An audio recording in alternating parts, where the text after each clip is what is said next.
ठंड पड़ने लगी, मुझे घर की याद आई। मैंने कहा घर जाता हूँ और पराठा खाता हूँ गरम गरम। फिर देखा घर में पराठा बनने में लेट था। मैंने कहा ट्यूबवेल जाता हूँ, ट्यूबवेल में कुछ खाता हूँ। मैंने देखा मेरे खेत में शकरकंद लगी हुई, मैंने देख लेता हूँ कैसे है, कोई शकरकंद ही मिल जाए मैं खा लेता हूँ, क्योंकि बहुत बड़ी तेज़ लगी थी। अब मैं देखता रहा, यहाँ पानी लग चुका है तो शकरकंद कोई दिख नहीं रही मुझे। फिर मैं चलता हूँ, देखता हूँ कि शायद या अमरूद मिल जाए या पपीता मिल जाए। अब मैं आगे बढ़ता हूँ और ये इस अमरूद में कोई अमरूद नहीं इस बार आया। फिर देखता हूँ कि परवल ठंड की वजह से सूखने लगा है, और ये परवल अब क्योंकि ठंड गर्मी का सीज़न में आता है परवल, अब ये ठंड की वजह से सूखने लगा है। बीच बीच में मिर्च की भी फसल है इसमें, ये देखिए मिर्च की फसल है ये तो परवल लगा हुआ है। हाँ, परवल अभी कभी हरा हुआ है क्योंकि ठंड की वजह से फरता नहीं है। मिर्च है बीच बीच में, जो ये मिक्स क्रॉपिंग है, मतलब कि इंटर क्रॉपिंग है। बीच बीच में मिर्च की लाइन लगी हुई, परवल लगे हुए हैं और पपीता है। अब इधर मैं देखता हूँ, मुझे एक पपीता दिखा। अब मैं सोचता हूँ इसको तोड़ लूँ, पर ये मेरे हाइट से काफ़ी बड़ा था, मतलब बहुत ऊंचे लगा था। और मैं अब ट्राई करता हूँ तोड़ने के लिए, घुमाता हूँ, ऊपर से कच्चा दिख रहा है, पर अंदर से पका हुआ है, काफ़ी पुराना है, कई महीने से लगा हुआ है, पर ये ऐसा ही दिखता है। ये मेरे आँख में इसका दूध भी चला गया। इसका दूध वैसे काफ़ी नुकसानदायक होता है आँख के लिए। वैसे पपीते का जो डाइजेशन सिस्टम के लिए बहुत अच्छा होता है। और इसका अगर स्किन जो भी प्रोडक्ट आते हैं पपाया के ही आते हैं। अगर कोई स्किन बीमारी है तो पपाया प्रोडक्ट ही, या पपाया का जो पपैन निकलता है वो यूज होता है। अब ये मुझसे टूटा नहीं, हम आगे बढ़ गया। मुझे देखता हूँ शायद अमरूद मिल जाए, और मैं चलता हूँ। ये छोटा सा मुझे पौधा दिखा अमरूद का, पर इसमें कोई अमरूद नहीं लगा। ये इस पौधे का जो ये मिर्च का पौधा है, मिर्च काफ़ी फरा हुआ है। अभी मैंने बताया कि इंटर क्रॉपिंग है, बीच में लाइन मिर्च की है, बहुत सारा फरा हुआ है, बीच बीच में है। बारिश की वजह से काफ़ी लेट लगा है, इसलिए थोड़ा सा सही से इसका विकास नहीं हो पाया। अब मैं चलता हूँ अपने अमरूद की खोज में। यहाँ पर कोई अमरूद नहीं लगा हुआ है। मेरे काफ़ी तलाश करने के बाद इसमें कोई मुझे अमरूद नहीं दिखा। अभी फ़िलहाल ये पौधा लगा हुआ है, 2 साल का हो गया है। अब मुझे काफ़ी कोशिश करने के बाद कुछ भी मिल जाए। भूख लगी थी बड़ी तेज़ से। अब मुझे लगा क्यों ना ओस का मज़ा लिया जाए। मैंने आम के पत्ते हिलाए, ओस गिरी, काफ़ी मज़ा आया। अब मैं चलता हूँ एक नए अमरूद के पेड़ की तरफ, शायद मुझे इसमें मिल जाए। बीच बीच में अरहर के फसल लगी हुई है। अब मुझे इस पे 3 अमरूद दिखे जो काफ़ी बड़े भी हैं, और इसके इस पेड़ के अमरूद मीठे होते हैं। अब मैं सोच रहा हूँ इसको चढ़ूँ कैसे, तोड़ूँ कैसे।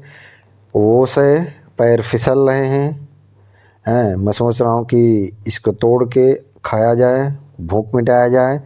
मेरे पैर फिसल रहे हैं। काफ़ी प्रयास करने के बाद मैं चढ़ने में कामयाब हो गया, और ये मुझे मिल गया एक अमरूद, जिसको मैंने देखा और ये पक गया है। बहुत ही स्वादिष्ट और मीठा होता है। इसकी चटनी भी बहुत लाजवाब बनती है। अब मुझे लगता है एक मुझे अमरूद और मिल गया। मेरे ये पीछे भी अमरूद लगा हो, मैं इसको भी तोड़ लेता हूँ।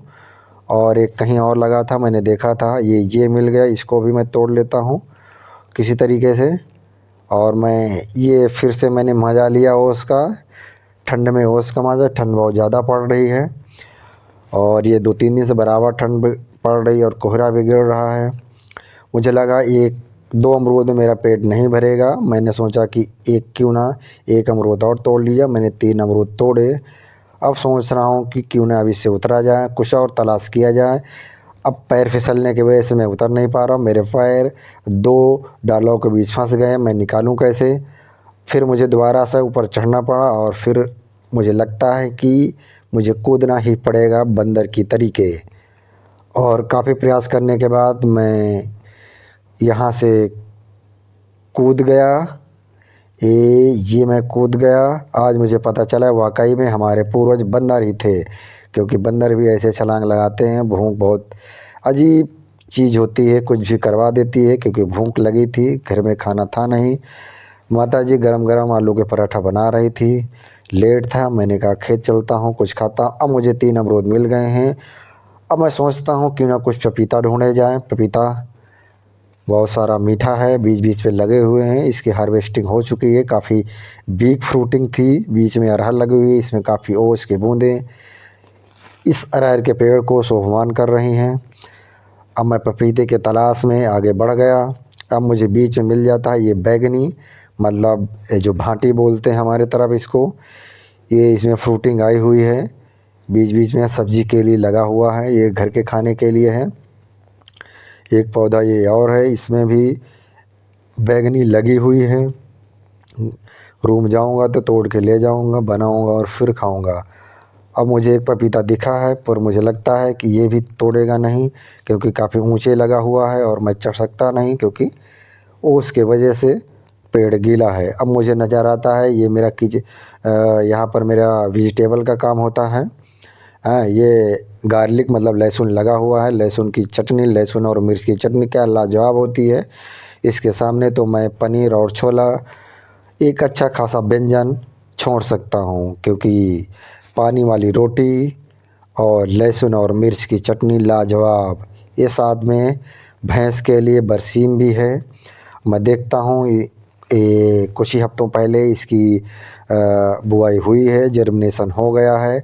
अभी कल इसमें पानी लगा हुआ, इसलिए पैर मेरे दब रहे हैं, जूते काफ़ी गंदे हो गए हैं। पर क्या फ़र्क पड़ता है, क्योंकि मुझे तो ठंड का मज़ा लेना है और अपनी भूख मिटानी है। ये शकरकंद की खेत वहाँ से यहाँ तक फैला हुआ है, और ये जो चारों तरफ ये यूकेलिप्टस दिख रहा है, ये चारों तरफ मेरे खेत के चारों तरफ लगा हुआ है। हैं, अब मुझे तलाश है कि और देखता हूँ और खेत में क्या है। ये मेरे पिताजी आ गए हैं कोट पहने हुए। यहाँ पर बैगन और टमाटर और खीरा के पौध तैयार किए जाएंगे गिलास पे, जो अभी शायद फ़िलहाल ये तैयार हो जाएंगे। इसमें बुआई कर दी जाएगी। ये छोटा सा बच्चा लिए हमारे पड़ोस के भाई साहब हैं दुर्गा प्रसाद, जो छोटे से बच्चे लिए एक कंधे में घूम रहे हैं। अब मुझे याद आया कि कुछ ही हफ्ते पहले गेहूँ बोया गया था, गेहूँ की क्या हाल है। मैं वो देखने पहुंच जाता हूँ। मैं देखता हूँ कि गेहूं में अब 18 दिन की इसकी बुआई हो गई है, जर्मिनेशन बढ़िया हो गया है। अब 3 दिन बाद इसका CRI स्टेज में जो इरिगेशन किया जाता है वो करने का समय आ चुका है। और ये खेत गेहूं का है। अब मुझे लगता है यहाँ पर कुछ खाने का और नहीं मिलेगा, मुझे ऐसे ही इस 3 अमरूद में काम चलाना पड़ेगा।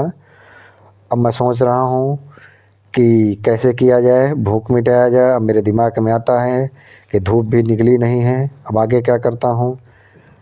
अब मुझे लगता है अब पिताजी आ गए, पिताजी हैं, पिताजी से बारे में पौध कैसे तैयार किया जाए, कौन कौन सी पौध तैयार होनी है। मैंने पिताजी से इस बारे में बात किया। पिताजी ने बताया कि खीरा के पौध पहले तैयार किए जाएंगे गिलास में, पन्नियों में, और टमाटर या बैगन के पौध तैयार किए जाएंगे, फिर इसका रोपण किया जाएगा। ये क्यारियाँ बन चुकी हैं, मिट्टी तैयार है, इनमें गिलास में भर के जो रख दिया जाएगा, बीज बो दिया जाएगा। अब मुझे हल्दी मिल गई, हल्दी में काफ़ी अच्छी खुशबू है, बहुत लाजवाब हल्दी है, जो कि स्वास्थ्य के लिए दूध और हल्दी फ़ायदेदार होती है। शाम को दूध के साथ इसको पीना चाहिए, जो बहुत ही लाभदायक है। अब मुझे लगता है मुझे और कुछ ढूंढना चाहिए। अब मैं चलता हूँ पपीते के तलाश में, शायद कोई पपीता मिल जाए जिसको मैं खाकर अपनी भूख मिटा सकूँ। परवल की हार्वेस्टिंग हो चुकी है, मैंने पहले ही बताया। अब इसकी हार्वेस्टिंग मतलब इसकी पौध की कटाई चल रही है। अब मेरे दिमाग में आया एक मुझे पपीता दिखता है, मुझे अब उसको तोड़ना ही होगा। इस पेड़ में तो कोई पपीता नहीं दिख रहा, पपीता तो लगे हुए पर कोई पका नहीं दिख रहा है।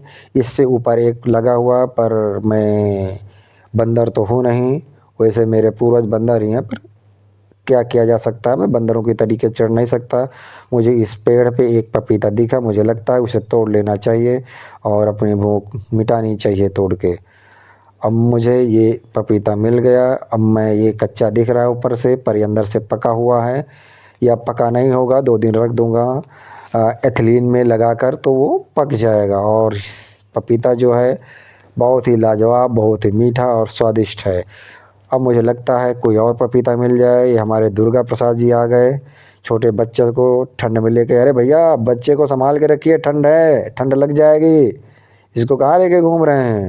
ये हमारे पड़ोसी हैं। पिताजी ने एक पका पपीता मुझे दिया, कहा लो बेटा अपनी भूख मिटाओ। अरे भैया हटो, निकलने दो। अब मुझे कुछ और नहीं, बस एक पपीता 3 अमरूद मिल गए हैं। ये मेरे खेत हैं, यहाँ पर वेजिटेबल का ज़्यादातर काम होता है। हाँ, ये परवल कट कर अब इसमें लगाया जाएगा। खीरा और टमाटर या बैगन इसमें लगाया जाएगा। टमाटर इसमें काफ़ी बड़े बड़े होते हैं, हाइब्रिड का टमाटर है जो कि काफ़ी अच्छा है और काफ़ी प्रोडक्शन पिछले बार लगभग 1 टन का टमाटर लगा था कोविड-19 में। कोविड-19 लॉकडाउन लगने की वजह से सब सड़ गया और 1 रुपए का भी बिक्री नहीं हो पाई थी। पर इस बार फिर से लगाया जाएगा। ये मेरा कटहल का पेड़ है, फ्लावरिंग आ गई है मेरे कटहल में। हैं, काफ़ी अच्छा है। पिछली बार 5 फल लगे थे, चोरों ने तोड़ ले गए, मुझे एक भी खाने को नहीं मिला। फिर भी इस बार उम्मीद है कि बहुत सारे फल आएंगे और बहुत सारी पकौड़ियाँ और सब्जियाँ खाने को मिलेगा। फ्लावरिंग आ चुकी है, मैं चलो आपको दिखाता हूँ। ये देखो, ये इसका फ्लावर आ चुका है। ये जो येलो, हल्का येलो कलर का दिख रहा है, इसका फूल है और इस पे कटहल लगेगा। ये काफ़ी पुराना हो चुका है, इसलिए अब ज़्यादा फ्रूटिंग नहीं करता। फिर भी मेरे सब्जी और मेरे पकौड़ी खाने भर के लिए काफ़ी पर्याप्त होता है। चलिए अब आपको मैं और दिखाता हूँ। ये मेरा ट्यूबवेल है, यहाँ ये ट्यूबवेल है, ये लगा हुआ, पन्नी ओढ़ी हुई है। ये कुआं है, इससे पानी निकाला जाता है। अभी ट्यूबवेल बंद चल रहा है समरसेबुल के वजह से, पर अब ये बंद रहता है। अब सिंचाई समरसेबुल से होती, पहले इसी डीजल के इंजन से कुआं खोद के पंखा रख के पानी निकाला जाता था। ये मेरा मीठा आम देने वाला पौधा है, ये सबसे ज़्यादा मीठा और स्वादिष्ट ये आम का पौधा है। ये इतना मीठा होता है कि मैं कुछ बता नहीं सकता। इसका मिठास मतलब कि रसगुल्ला फेल है। हैं, और यहाँ पर 10-12 पेड़ के पौधे हैं आम के जो बहुत ही लाजवाब हैं। ये देसी, वैसे देसी है। ट्यूबवेल है, मुझे लगता है मुझे घर की तरफ चलना चाहिए। हैं, पराठा बन गया होगा और गरम पराठा और टमाटर या अमरूद की चटनी खाने का जो मज़ा है, लाजवाब, कोई और मज़ा नहीं दे सकता इस ठंड में। अब मुझे लगता है कि और देख लेता हूँ। अब ये मेरी भैंस है, इसका नाम चुलबुली है। हैं, बहुत शरारत करती है, इसलिए इसका नाम हमने चुलबुली रख दिया है। हैं, ये देखिए बहुत दिन से मिला नहीं इससे। अभी ये फ़िलहाल इसकी शादी हो चुकी है। हैं, महीना 1.5 महीना पहले इसकी शादी हो चुकी है और फ़िलहाल ये लगभग 310 दिनों में ये ब्याह देगी और फिर ये दूध देगी। अभी पहली बार है। और ये मेरे खेत में ये बच्चे हैं, पपीज़ हैं, जो 6 बच्चे हैं और ये यहीं पर रहते हैं क्योंकि माता इनको के लिए खाना लेने के लिए कहीं गई होगी। और ये मुझे देख रहे हैं कि ये कौन सा आ गया जो मेरे साथ शरारत कर रहा है। ये मेरे हाथ में अमरूद है, वैसे अमरूद मीठा है। ये अमरूद खा नहीं सकते, इसको खिलाऊंगा। घर से आता है इनके लिए खाना, खिलाया जाता है। क्या करें, जानवर हैं, इनके पास मुंह नहीं है, हम ही लोगों के सहारे हैं। इनकी देख रेख करना चाहिए। ठंड है, इनकी देखभाल वैसे होती रहती है। खेत में खाना आता है, इनको दिया जाता है। हाँ, मैंने इनका नाम भी रखा, कालू, मालू और लालू, सफ़ेद और गोलू, इन 6 का मैंने नाम रख दिया है। और ये हमारे खेतों की सुरक्षा करते हैं। ये भैंस हमारी, ये खेत में ये रहती है।